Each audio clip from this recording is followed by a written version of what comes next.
if you know you want to expand your company through franchising, you have to make sure, one, that you have proof of concept, because every franchise disclosure document, your numbers are going to be out there. And when you don't have any franchisees and it's just your corporate stores, your corporate store numbers are going to be in there, and you have to make sure that if you're showing profit, that's replicatable. So you have not just proof of concept with what you have, but what you have is scalable. Business is a risky game, guys. Today's story will teach us how taking risk can be incredibly rewarding. Today on Top Rated Gym Podcast, we are excited to have Katy Richardson, the founder of Neighborhood Barre and vice president of Extraordinary Brands. Katy's entrepreneurial journey is nothing short of inspiring, guys. She started her business during the really tough economic period and scaled up to 25 locations. Her risk-taking mentality and community-focused outreach have led to her success in the boutique fitness industry. She's here today to share her inspiring story and how she navigated the growth, overcoming challenges, and embracing the mindset necessary for bold decision-making. Katy, welcome to the show. Thank you so much for having me. I'm excited to be here. Katy, last time we spoke, I was inspired by you. You built a business that emphasized truly community, but when you started, boutique fitness was intimidating. So that was a risk. Can you tell us a little bit about your story, a little bit before you started, where you're coming from, and why taking that risk? Yeah, absolutely. So my background is actually in finance and accounting. That's what my educational background is in. And then after graduating from grad school, I took a job as a corporate internal auditor for a publicly traded company that's based in Birmingham, Alabama. And during that time, to kind of go back to what you were saying about the economic times, there was a downturn in the economy. So there was not a lot of raises, promotions, anything like that. So in order to take advantage of kind of like my personal career trajectory, there wasn't a lot of options for me really anywhere. Honestly, I was really lucky to get that job when I got it, which was in January of 2009. And so an aggregates company, obviously they mine rock and do cement, asphalt, things for infrastructure. And where the economy was at the time, I was really fortunate to have that type of a job. But the only option to make a move out of internal audit, which requires a lot of travel and things like that, was to make a lateral move into corporate accounting. There's nothing wrong with that. I could have had a great career doing that, but I knew in my gut that that's not what I wanted to do. So instead of doing that, I decided to quit my job and move 4 hours away and start a business. So to kind of take you back to the mindset of that, my kind of athletic background is in cheerleading. I cheered through high school and college. And during all of the traveling of being an auditor, I was introduced to boutique fitness and particularly barre as a modality. And it was a modality that really resonated with me. So during that time of like the 2010s, when I saw that it was becoming a scalable business, that really piqued my interest. So I knew when I quit my job that I was going to be moving away to open my first studio, which is called Neighborhood Barre. I didn't know what, the next 10, 12 years would look like from there, but I knew where I was going to start. And so I took the leap, I did it, and just did a lot of build the plane and fly it, and slowly started to scale after 2 years of owning my first studio. Katy, what were you thinking? You had a security job. Everybody around you were saying you're nuts. Family, like you have a stable job, economy is folding down, unemployment is everywhere. You're lucky to have what you got. And you says, no, that's not what I'm born for. So what were you thinking at that time? Like you were going from total certainty to switch 180 degrees in total uncertainty. Well, yes, I did do that, but I get bored very, very easily, and my mind is just constantly firing. So I knew in my gut that I wasn't in the type of career that I really wanted to be in long term. And I will say I did it without a safety net. And I think if I'd had a safety net, I wouldn't have done it. And that's something that I talked about recently on a panel. I did a panel in Nashville for a software company. And it's not that you make completely uncalculated, like super risky decisions when you do something like this. I knew I wanted to do it, so I started saving as much money as possible. I started trying to plan out, knowing that I needed to streamline this so that my operational costs weren't out of control. How long can I go in my savings before I need to be pulling money out of this business? I guess if you really look back at it, my only safety net was my education. And I knew I could have done something in the accounting or finance arena, but I would have probably most likely had to go back into a corporate job to do that, which, to your point, was not necessarily like they're throwing jobs at everybody here, there, and everywhere, but I did have my education to fall back on. But the fact that I didn't have a parachute was probably the reason why I was able to make it work. You're the story that Arnold Schwarzenegger always say. If you want to make it, you gotta remove the safety net. Literally same words. If you want to take the island, you gotta burn the boats. The only way you can get back is by enemy's boats. You gotta win. And this is what many people who are successful risk takers have to face. And I believe it wasn't easy first couple years. You gotta learn things that you never thought you had to learn. You gotta face the challenges that you didn't see coming.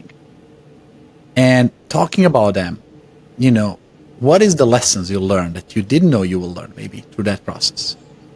Oh, we could have a whole hour about all of the lessons I learned in the first few years. Anything from properly managing a team to understanding even all of just the, tactical things about running a business. But the biggest lesson that I learned, especially once I started to franchise the company, which was in 2015, is that it's okay to ask for help, and I should have asked for help sooner from people who knew more than me. And there's something about, I think, a lot of entrepreneurs, and I think especially a lot of women, we think we need to have the answers to everything. We think because we're the leader of something that we should know all of the answers, when in reality, you're going to get where you want to go a lot faster if you reach out and ask for help from people who've been there before. I love that. Don't try to do it alone, right? And then when you start the journey, you think it's lonely, and then you join certain community and find other people who've done it. You say, oh my God, this is the way to do it. And when you see how successful they are, it's like, okay, this is the only way to do it. It's almost at the end, you got to think like bootstrapping is the way, and we'll talk about it, right? You got to grind. There's some level of creativity that kicks in when you're under the pressure, when you're against the wall, when there's no way but forward. You got to break through those limits. How many times, at the beginning, you ask yourself, did I make a right call? Should I go back? Should I quit this, go back to this? Or how many times somebody else asks you the same question? I still ask myself that question today. Did I pick the right industry? Is this the right path? But at the end of the day, I mean, when you do something like what I did, where you remove the safety net, you move to a place where you don't know anybody, and you start a business, there's not a lot of looking back at like, when should I pull the plug? And I guess I can say that because I didn't give myself the option to fail, therefore I didn't fail. I entered into the industry to be a one of one. I entered into the industry at the right time, but there was a lot of thought that went into it. So, for instance, one thing that I think gave me a real shot at success and what I was able to do with not just opening one studio but building a brand and scaling it is I specifically chose a market to start my first studio in that had no brand awareness or brand loyalty. Therefore, I wasn't competing against a national brand. I was, soon after opening my studio, a national brand came and opened. But because I was first to market, I was able to be kind of like that bright, shiny, what is that? And then the national brand came in and educated the market even more on what the modality was. And that was intentional. I intentionally chose a market that had no brand awareness. So there was a lot of intentionality behind some of the things that I did. So that's why I said in the beginning, you can't just throw all caution to the wind. You have to do a lot of due diligence. But because I did that due diligence before I took the leap, I think that helped me not to question my decision quite as much. It doesn't mean it was easy. It was very, very difficult at times. And it was very scary at times, but I was also in my mid to late 20s, so I was a lot more risk tolerant at that time than maybe I am now. And that all kind of contributed to, my biggest motto was, instead of letting people beat me, I always said no one's going to outwork me. So I was very observant to what my competition was doing around me, and then looking at ways to do that better or make it more hyper localized and things like that to be able to build my group of people around me to carry the business forward. I mean, two things what I'm finding is, first, starting business in recession, depressions is one of the hardest things to do. But when you look, all the businesses that started in depression, recession, or a downturn are the biggest companies today, including Apple, Microsoft, General Motors, HP, like Trader Joe's. Walt Disney started in a worst time, 1929, when the freaking was Black Tuesday and everything was melting. Biggest brands started because when there's bottom, when you learn how to handle the stress in the worst possible times, later on it's much easier. When the good times, everything's good. But almost like economy cleaned up your competition and make it fresh start for you. But you also made two calls. You moved away from the safety zone. Sometimes that's good because you move from the influence that might hold you down. You need time and freedom and focus to get things done. So that's starting business. And many people maybe get to the moment to start the business. But you did another remarkable thing. You grew to 25 locations. So what is the skills that you had to do, or maybe there are certain things to learn, or maybe forget to go from 1 to 25? Yeah, that's a great question, because once I got into the franchising business, that's a completely different business from owning and operating a fitness studio. So it was kind of like starting over again. There was a lot that I had to learn. I was very fortunate. After a year into franchising, I got a really, really great attorney that was known as one of the top franchising attorneys in the country. And of course that comes at a cost, but it also comes at a, mitigation of your risk. Keeping your disclosures tight, knowing and being confident in the business that you're building on the legal side, which franchising, for those who don't know, is regulated by the Federal Trade Commission. So there's very specific things you have to do in order to legally franchise a business. Then it came to how to scale. So how do you scale from there? How do you provide the support? So in my mind, the support was me. I was the only person providing the support for the franchisees for years.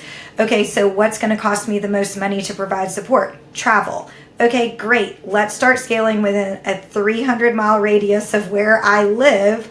Therefore, it will keep my travel costs down, and I'll be able to provide the same support for all of the franchisees. So if you were to peel back the layers and look back, we first started to grow. It was in about a 300-mile radius of Knoxville, Tennessee, which is where I live. And then we didn't start growing much beyond that until we had built more of a sustainable, profitable system at that point. which building a profitable franchise system is a whole nother conversation we could have, because it's not a very profitable venture at first. You know, you have to have a lot of locations in order to be able to get the profitability, to build a team around you to support the franchisees. So that was probably the hardest part of my journey, was when we started to sign on more and more franchisees, but we still didn't have the revenue coming in to build the team to support the franchisees. I was stretched very thin, but then was very fortunate to have people around me that I was able to bring into the company on an hourly part-time basis. So therefore I was able to also keep my labor costs low and keep the company profitable, so we could continue to support the franchisees as they came into the system. And I'm honored by your success. You know, Elon Musk talks about competition in electric cars. There's so many electric cars coming up, brands, everybody's putting prototypes out. And he said it's easy to do a prototype, to showcase the car. It's 1,000 times harder to make a factory efficient. And it's same thing here. You know, your baby, your first business, your location, you can drive it by overworking everybody. Like Will Smith said, there are two people on a treadmill. There's only two outcomes. Either I win or I die on a treadmill. Like the other guy is not winning. So, but scaling to the next level, you can't put more hours in a day. You can't put 20x. You can't, it's just a different leadership skills. And I would love later on to maybe get into one of those things, and especially building it profitable. Now, what's the next for brand to go from 25 to 50 locations? Because it seems like, Katy, you're very good in planning and anticipating challenges. When the first location you open, you plan like, oh, I need money, I need expenses, I need logistics, I need resources. Now you plan for lack of profitability to keep through it. What do you think it's the next from 25 to 100? What's the biggest challenge from there? Yeah, that's a great question. The biggest challenge is just being able to, one, keep the consistency of the product that we are selling across locations, which I'm heavily involved in the training department, the creation of the technique. I'm still the one that creates the content that all of the studios and instructors teach. And I work very closely with my training department team to make sure we're constantly going back and rescaling our training program, because we've seen other fitness modalities kind of grow too quickly and then not be able to catch up with product, right? And your product is who you are as a brand in this industry at the end of the day. So that's one thing that we're constantly working on. We meet every single week. It's one thing that that's one area of the business where I always feel a step ahead, is when it comes to product. Now the other part of that is you have to keep locations open that are already open while you continue to grow and bring new people into the system. You have to properly onboard those new franchisees while you properly educate your existing franchisees. And that does require a team of people. So for me with Neighborhood Barre, what the decision I decided to do towards the end of last year, which I will say it took me 2 years to decide what that next step was going to be. So I started going down the path of what is the next step going to be in 2022. And then I made that decision in August of 2024, which was to join a portfolio of brands where I was able to have more support for my franchisees in order to provide what we needed for both our existing franchisees and any new franchisee that comes into the system from that point forward. So that was the decision I decided to make. Just like when you decide to scale a company, there's many different roads you can take, whether it's corporate owned, whether it's licensing. I chose franchising. So I chose to join a larger franchisor that had more of that experience than me, so that we could take Neighborhood Barre to the next level. And I can say that this is incredible move for you, but also for Extraordinary Brands to have you on board. And you know, as you get to idea of exit or expansion or partnership, what goes through your mind? Like, what's the concerns you want to avoid, and how do you protect yourself from making mistakes? You know what I mean? Yes, I know exactly what you mean. And I battled with that for a long time, and I decided to take my own advice and what I mentioned earlier and just start asking anybody I could think of for help. You know, that is a big mistake I made earlier on in my business that I think probably held back the growth of Neighborhood Bar and held back my own personal leadership development. So I said, what do I have to lose? I'm going to ask anybody who will talk to me. And I talked to big time venture capitalists, got advice from them. I entered into multiple LOIs with multiple companies who are interested in acquiring either all or a portion of Neighborhood Bar. I had to make the decision of, am I ready to be done, or is the purpose of this decision to take Neighborhood Bar and my career to the next level? I decided I didn't want to be done. A lot of founders, you know, this far into the game do want to be done, and that's completely understandable. I kind of wanted to convince myself at times that I wanted to be done, but I couldn't let it go. I'm like, I'm not finished. I have unfinished business here. I have unfinished business with the workout. There's more I want to create. So that's why I went down the strategic partnership route of partnering with someone versus exiting. And then that also, to your point, opened up doors for me in my career that now I get to work across other brands, not just Neighborhood Bar, Yes. which is teaching me a lot about the industry. It's affirming a lot of the decisions I made early on. It's helping me connect the dots of how I was able to scale Neighborhood Bar from one location to 25 on my own. It's done a lot of things, and it's exciting. I'm really excited for the future. So for the people who are listening to this, you know, there's executives, there's people in the leadership of fitness brands, but also individual business owners. Everybody has same questions, concern, and they're tiptoeing, right? Like, oh, should I do it? And they're tiptoeing 10 years from now, and they do nothing.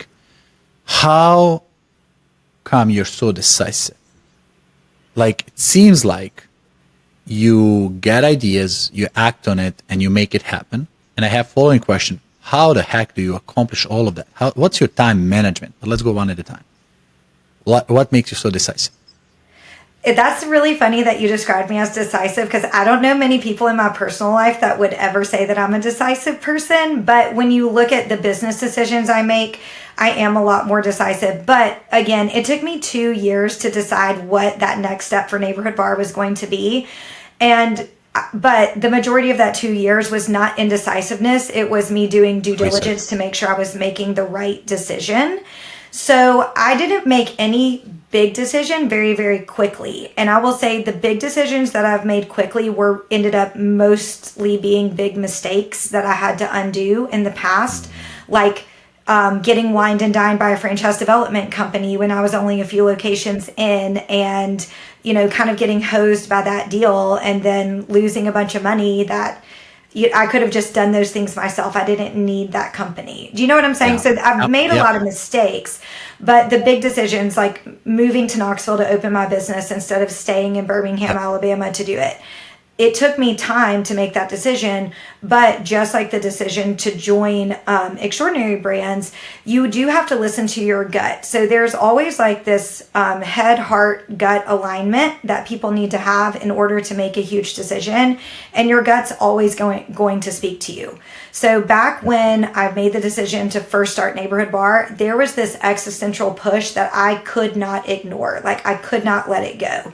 When I was battling this decision of which direction to take Neighborhood Bar back in, you know, between 2022 and 2024, all these signs kept coming back to me. Now, it doesn't mean I made like the best decision ever, but I think there were multiple decisions I could have made, and I'll probably end up in the same spot at the end of the day, at the end of those.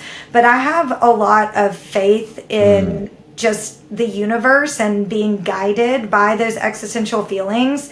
And so I always try to listen to that. And there's a lot of logic that comes with that as well. But it all has to align. The logic and the intuition have to align. And, you know, you made a decision, things happen. Now you're part of Extraordinary Brand. How's that beneficial for you? And how is that beneficial for Extraordinary Brand? That's a really good question. The most beneficial thing for me is the fact that my franchisees, the system that I worked tirelessly to build for years and years and years, have the support that they deserve. They have a full marketing team. They have a business coach. Of course, I'm still around. And to me, they deserve that. You know, these people, they invested in my brand and in me and took a chance on a startup company, and they deserve to get that support. And we supported them before, but it's different when you have a 3-person marketing team versus, you know, me like outsourcing things here and there or like creating things myself. So it's a big difference in the quality of support that they're getting, and the consistency of that support, I would say, is the biggest difference, is the consistency. Now, as far as the benefit for Extraordinary Brands, I'm weathered in this industry. I've been in it since, you know, my mid-20s, and it's been a long road. I weathered COVID with 16 locations, and all of them made it to the other side. We actually didn't see any turnover until 2023 from that. So I have so much on the job learning that you can't come from any other industry with that type of knowledge. And I also understand what it's like to own and operate a studio, because I still have one studio myself that I own and operate.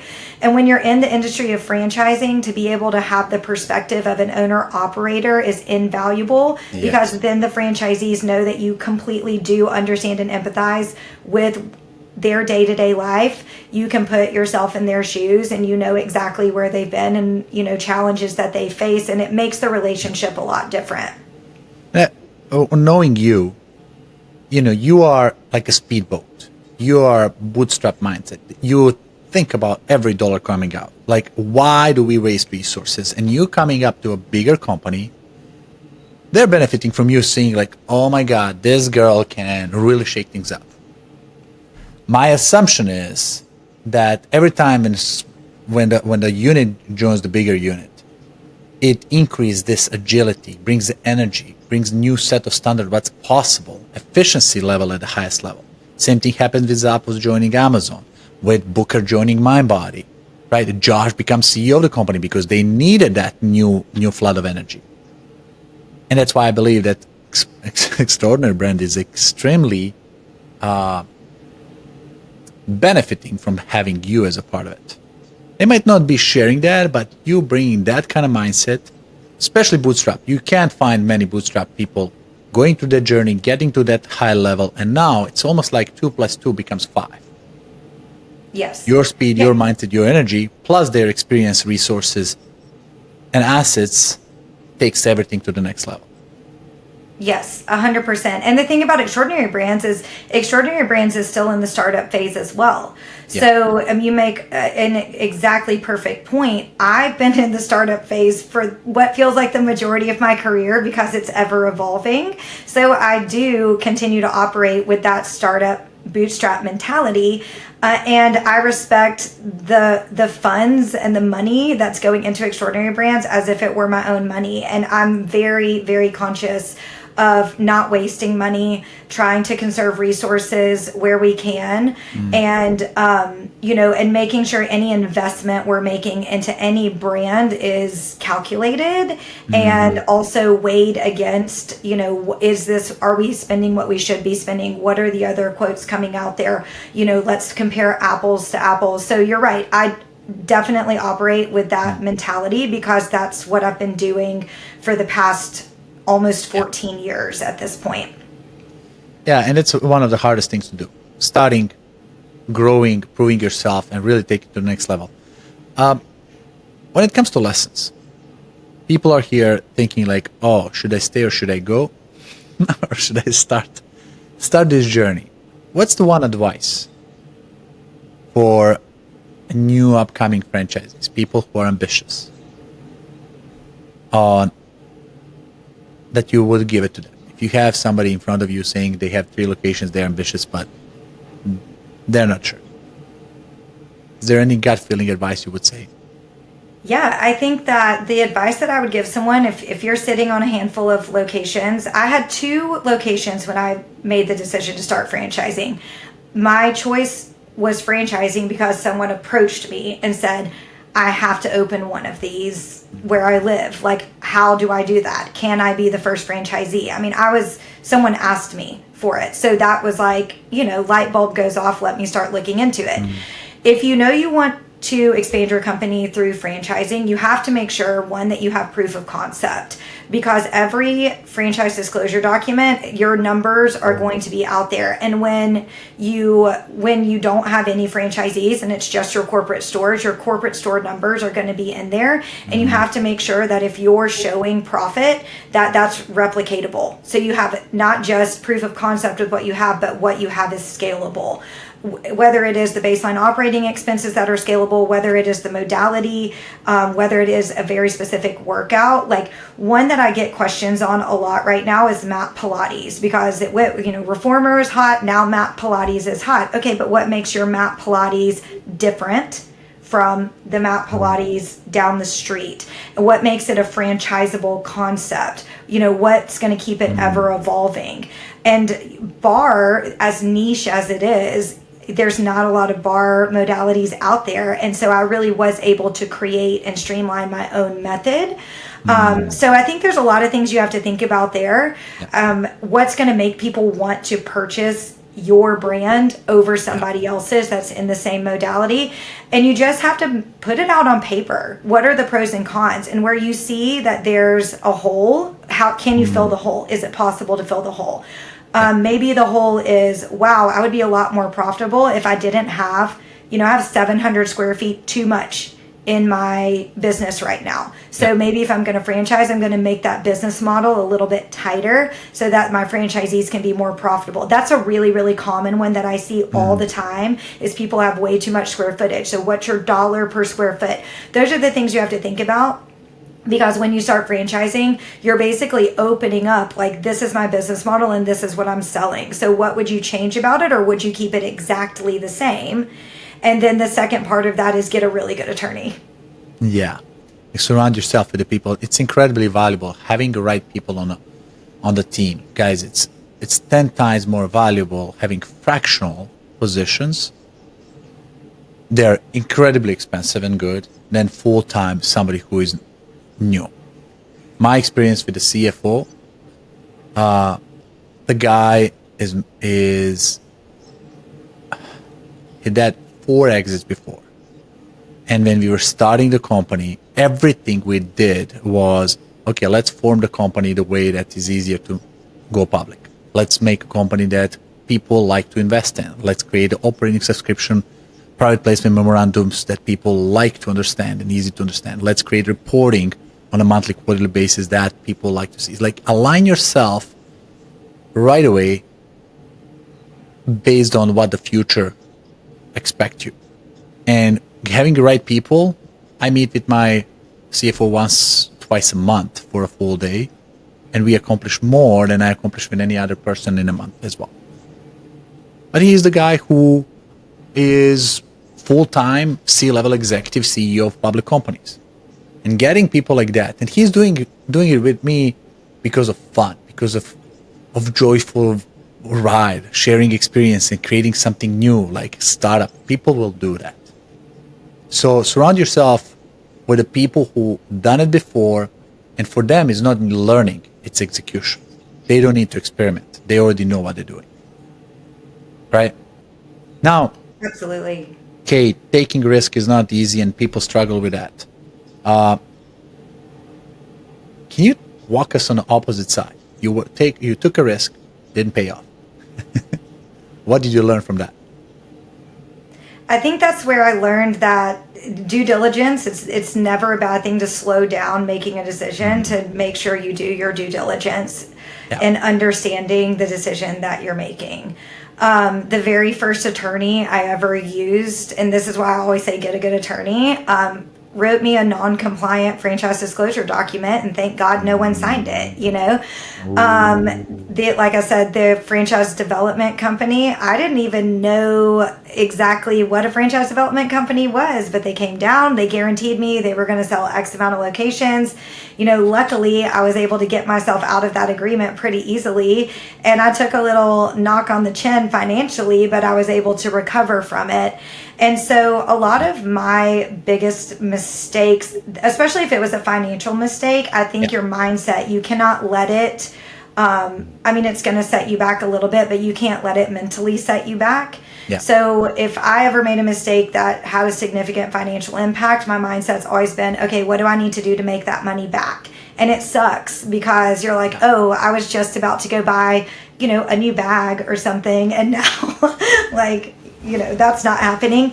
But you have to know that you can make the money back, because you wouldn't have ever gotten to where you are to begin with if you weren't capable of doing that. Everything's replicatable, right? So if you've done it once, you can do it again. And then, you know, other mistakes that just have to do with relationships, you have to be able to own the mistakes that you make. Communication is key in any business. It's okay to have a disagreement with someone, and I love for people to disagree with me. And that's one thing I think that has helped me get to where I am, is not surrounding myself with people who agree with every single thing that I'm saying, doing, or decisions that I'm making, but they question it. And it's not questioning out of disrespect, it's questioning it out of process, questioning out of, is it scalable? And so it's made me have to really think through some big decisions. Now, there's been other big decisions that I've been really adamant about and made despite some pushback, but I was confident in it and I knew why I was doing it, and I was able to lead with the why and the explanation. So I think that's another thing I would tell people, is when you're trying to work with others and you're confident in what you're doing, you're always leading with the why. You're not leading with, here's what I'm doing, and then following up with the why, because you can totally lose people in that moment. Oh, I love that. That's the RPM model that Tony Robbins dedicated 4 days to talk about it. You go in results and purpose, and then action steps. What are you doing? Like, you know what you're after. What's the outcome? What's the decision? Where are you going with this? This has to be clear. And then you start with the why. Why were you doing this? I was in a school, from elementary to the high school, always questioning my chemistry, my science professors. Like, why I'm just studying this? When the heck in the life I'm going to need this? And those who know how to explain why were really great professors. Others like, okay, it's in the book, you got to study it. You know. But start with why. Simon Sinek talks about it. Huge topic on YouTube. Go check it out. And not only on the big decisions, I believe this is important on every conversation, every interaction with employees, every project you start, every message you want to transfer, you tell them, why are we doing this? And then you go in to understand. People will buy into it. And sometimes they'll save you time saying, okay, I can make this much faster, easier. If this is the outcome and this is why you're doing it, we don't need to go through these 11 steps. Here's a shortcut. They'll make it faster for you. That's super cool. Katy, I got to ask you this. A lot of people are thinking now, and by the way, for you guys who are listening, go and type the comment, chat. What question would you ask Katy if you're live here on the call? Because I will read those questions. Next time we have Katy on a podcast, I'll ask those questions, or at least some of them. So go and type the question. And then finally, I want to ask you, where do you get your education from? I know you're a lot of going all in and learning, and you have mentors and advisors and right people. But if you can tell somebody, if you want to do what I did, here's where I learn from. Do you have any books to recommend, podcast, mentorship, sources, events that inspires you or educate you additionally? Something you could recommend. Yeah, that's a great question. So self-admittedly, am not a huge reader, but I do a lot of audiobooks. And honestly, I think that, again, going back to kind of relying on your intuition, I think a lot of mindset books, The Vision Driven Leader, those books, that whole book series is really, really great for kind of especially when you're a very creative person, you have all these ideas and you have all these things that you want to do. That's a very good book to listen to or read. That's going to help you kind of like go through more of a process and be able to organize your thoughts and organize the way that you're delivering your vision. And I think understanding that people need to be let in on your vision. If you're leading a company, whether it's one studio or 50 studios, people that work with you or are franchise partners of yours, they want to be let in. They want to know where you're going, where your vision is, so that they can stay engaged and stay on board. So for me, those Cameron Herold books are really, really great for that. There's a few of them out there. So vision-driven leader, right? All about mindset. By the way, what she said, guys, is very critical for creative people. Creative people are like a new shiny object, new ideas. Let's get it on. Like, and they're inspired, they're passionate. People get like magnets to them, and they drive it. And then the problem is if you don't organize it, if you don't put the process behind it, that's where the problem starts. I believe the creative person can learn processes and organization skills much easier than somebody who is process-driven to learn how to get ideas. Because ideas comes to creative person somehow by themselves. They see the problem, they had solution. And if you as idea person learn process and structure, whoa, you're that 1%er. And then you wanted to say second book, and I interrupted you. Or did I?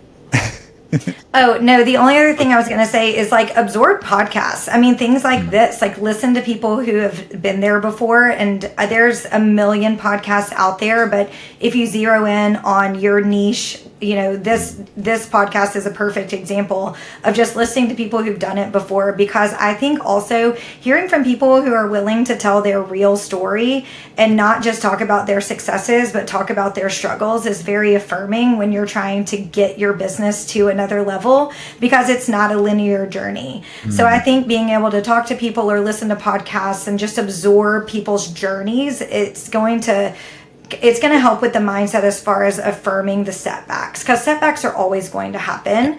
And to your point about creative people have all these ideas and they need to learn the process, a lot of setbacks are because of impulsive decision making. Yeah. And so it's another reason to then kind of slow yourself down, hear what other people have done, learn from those mistakes, and then try not to recreate those yourself. Sleep over it. Don't act right away.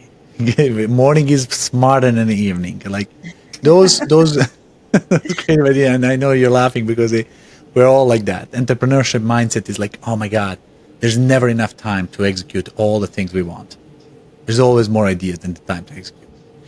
And then we are wrapping up with two more questions. One is, tell me two people you think they're great, inspiring, educational, or success stories we can bring on a podcast. One can be somebody you know dearly, or somebody can be that you don't know and you want me to interview, so you can learn from them.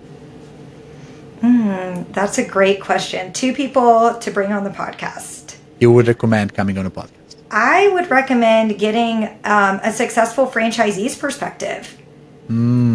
Because for some people, purchasing a franchise can be the best business move they've ever made.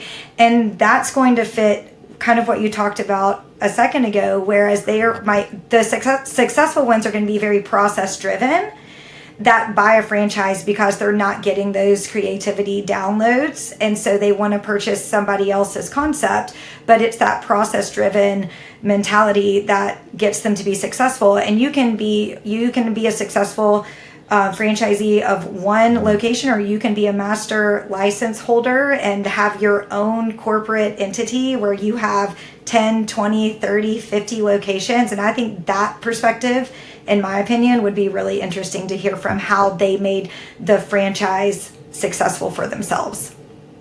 Are you talking about somebody directly in your brand should we bring on a podcast? I don't know. I mean, my brand, there's some really successful people that took a lot of chances, but I don't know that the story would be like that much different from mine. But I think we need to find somebody that, I have a friend named Ben Camper who is running one of these master groups for Orange Theory right now. And he used to be the brand president of Basecamp Fitness, and he would be fantastic. Okay, sounds good. Ben Camper, right? Yeah. Ben Camper. He would be That's great. awesome. And the last one. There's never enough time to cover all the topic we want to cover. And tell us about how can people get in touch with you, your brand, and learn about, keep in touch to what you guys doing or opportunities that you might have. Yeah, definitely. You can get in touch with the brand at neighborhood_Barre. It's Barre. That's our corporate Instagram. And then if you want to get in touch with Extraordinary Brands, there is social media for Extraordinary Brands, but the best way to get in touch is just to go to the extraordinarybrands.com website or LinkedIn. We do have 4 brands under the portfolio: Neighborhood Barre, Row House, Eat the Frog, and Pure Velo. So if you're interested in becoming a franchisee of just any fitness modality, that's a good place to learn about all the modalities that we have. And then if you want to connect with me directly, which I always love when people reach out to me directly, you can find me on Instagram at Katy, Katy, letter B, Rich, RICH. Oh, I love that hashtag. That's awesome. Okay, guys, you know what to do now. This episode has remarkable stories that it's worth sharing. Click share with people you know they have potential and they are on the tiptoes like, should I do it or not? This will inspire them. Click here and share this with somebody who has a corporate job and they're complaining about it, but then you know they're creative and they have ideas and they're in their 20s and they're super ambitious. This might inspire them. I got inspired in one day, one night by Tony Robbins. I quit my job in a decision and my boss didn't like it. He's like, no, I'll wait until your steam goes away, and never did. And sometimes just moment of decision, the destiny is shaped, and this can be that. So click share and subscribe for future cool episodes and people like Katy today. Thank you, Katy, for being awesome, for sharing your life story and for inspiring other people. Thank you so much for having me. That was fun. Awesome. Guys, until next time, signing off. Andre with Top Rated Gym. Bye, everybody. If you are a gym owner looking to become a top-rated gym in your area, visit topratedgym.com and grab our free 30-day reputation boost. That's topratedgym.com. I'll add it to the show notes for you. Don't forget to share this with your friends. Stay strong, stay motivated, and keep pushing your gym to the top. Until next time, this is Andre signing off.